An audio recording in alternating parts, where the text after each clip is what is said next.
Hello বন্ধুরা, আমি ঝুমা। আমার পিআরবি লাইফস্টাইল চ্যানেলে তোমাদের অনেক স্বাগত। আমার আন্তরিক ভালোবাসা, অভিনন্দন। কেমন আছো বন্ধুরা? আশা করি তোমরা অনেক ভালো আছো, সুস্থ আছো। আর তোমাদের ভালোবাসাতে আমি অনেক ভালো আছি।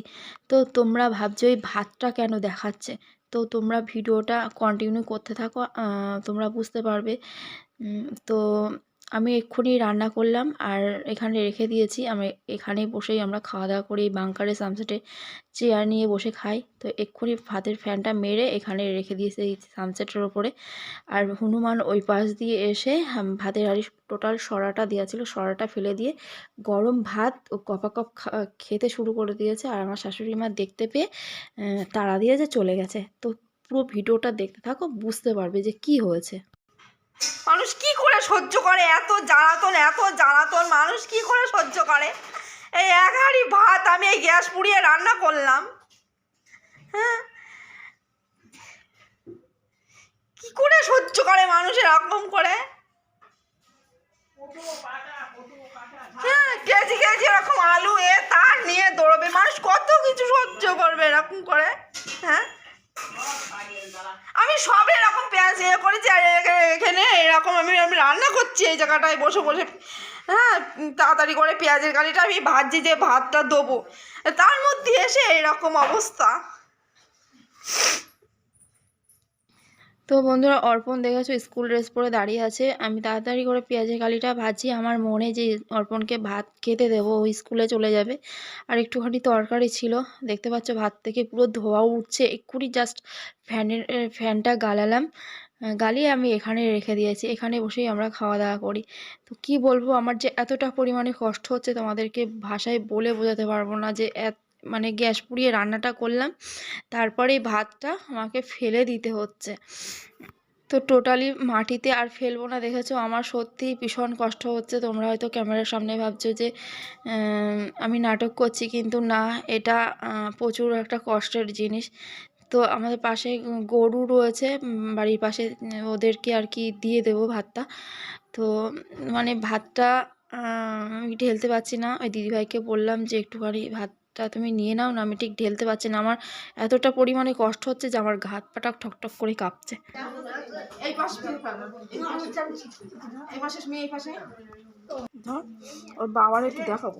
বাবা দেখে কি করবে? কি করবো? ঢালো, ঢালে না, পোষা করে নিয়ে নাও, তুমি নিয়ে নাও, তোমার মতো নিয়ে নাও।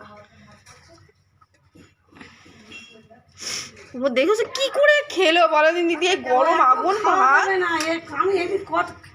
না, আমি কি ভাবছি বলো দিনি, এত গরম ভাত কি করে মানে ওর হাত দিল? আমি হাত দিতে পারছি বলো দিনি? হ্যাঁ, কি করে হাত দিল? আমার এদিন যা ক্ষতি করেছে। বাবা বাবা, দেখে আমার যা কষ্ট হচ্ছে ভাতগুলো বলো দিনি। একটা ভাত কেউ খায়নি।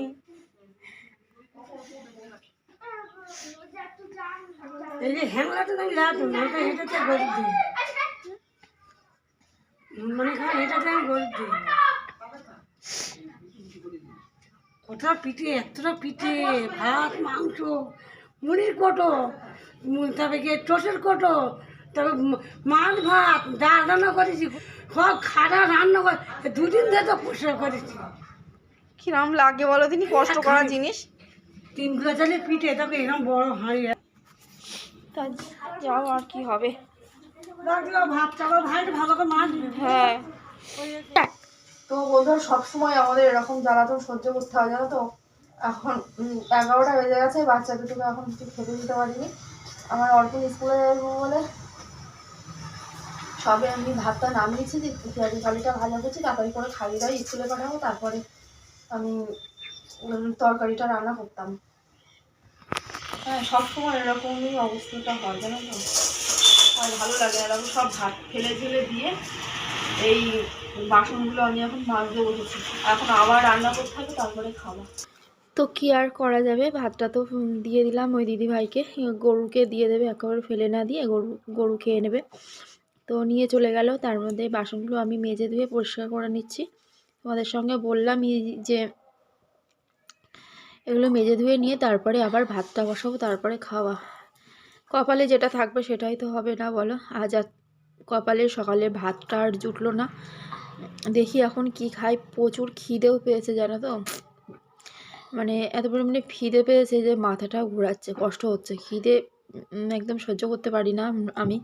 আর আমি যেমন তেমন আমার ছেলে মেয়েটার কথা ভেবে আরও কষ্ট লাগছে যে ওরা সকালে সকালে কিছু খায়নি, খেতে দিতে পারলাম না।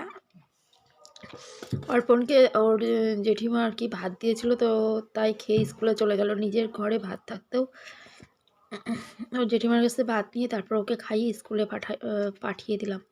তো এই হচ্ছে ব্যাপার। তো বাসনগুলো আমি মেজে ধুয়ে নিলাম, এখন হাত পা ধুয়ে নেবো, নিয়ে তারপরে দেখি ঘরের দিকে যাই কি খাওয়ার আছে আর কি। খাবার বলতে একটু তরকারি আছে, কালকে রান্না করেছিলাম, এখন শীতের তরকারি তো নষ্ট হয় না। সোয়াবিন আলু রান্না করেছিলাম, তো কালকে রাত্রেবেলা আমি আর খাইনি, খেতে ইচ্ছা করিনি আর খাইনি। একটুখানি তরকারি রয়েছে, সেই তরকারিটা দিয়ে অর্পিতাকে দেবো খেতে, আর আমি কিছু একটা খেয়ে নেবো, হয়ে যাবে। তো দেখতে থাকো আর সঙ্গে থাকো। আজকে কপালের ভাতটা আর জুটলোই না।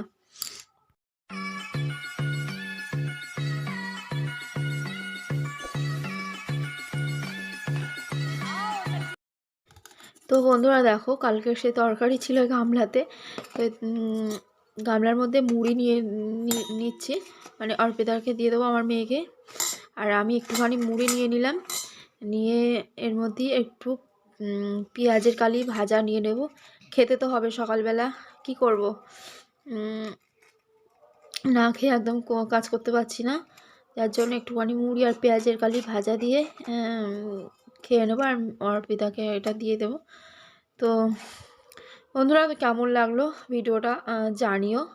এই যে আমি নিয়ে নিয়েছি, আর যদি তোমাদের কোথাও একটু ভালো লেগে থাকে তাহলে লাইক করতে ভুলো না ভিডিওটাতে। ভালো থেকো, সুস্থ থেকো, ফিরে আসছি নেক্সট ব্লগে। টাটা। এখন এইটাই আমরা খাবো, আর সকালে তো কপালে ভাতটা জুটলোই না, কি আর হবে। এখন রাম এসে খেয়ে গেছে, আর কি আর হবে বলো। Tata, bye bye.